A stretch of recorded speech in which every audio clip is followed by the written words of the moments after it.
நீ எத்தனை படிக்கிறடா? Very good. ரெண்டாவதா? படிச்சாதான்டா வாழ்க்கையில முன்னேற முடியும்.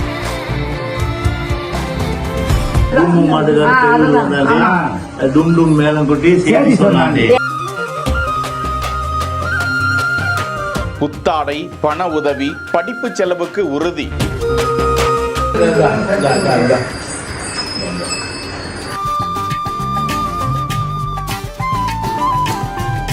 எல்லாருக்கும் வந்து பொங்கல் வாழ்த்துக்கள். கஷ்டத்தில் ஏழ்மையில் இருப்பவர்களோடு பொங்கலை கொண்டாடிய முன்னாள் அமைச்சர் ஜெயக்குமார். மக்களாகிய நாம் அவங்களுக்கு கை கொடுக்கணும். ஒரு நாளைக்கு அவங்களுக்கு 250 ரூபாய் செலவாகுதுங்க.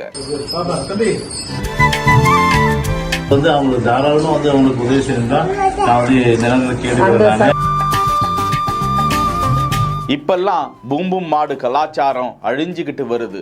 அதையும் காப்பாற்றணும், அவங்க பிள்ளைகளையும் படிக்க வைக்கணும். பூம்பும் மாடு வளர்த்து கலாச்சாரத்தை அழியாமல் காத்து வரும் மக்களோடு ஜெயக்குமார் அவர்களின் ஒரு நாள். இந்த மக்களை கைவிடாதீங்க என கோரிக்கை விடுத்திருக்கிறார் ஜெயக்குமார் அவர்கள். அவருக்கு பொங்கல் வாழ்த்துக்களையும் நன்றிகளையும் பாராட்டுக்களையும் தெரிவித்துக் கொள்வோமா? செய்திகளை உடனுக்குடன் தெரிந்து கொள்ள பிஹைண்ட் வுட்ஸ் நியூஸ் வாட்ஸ்அப் சேனலுடன் இணைந்திருங்கள்.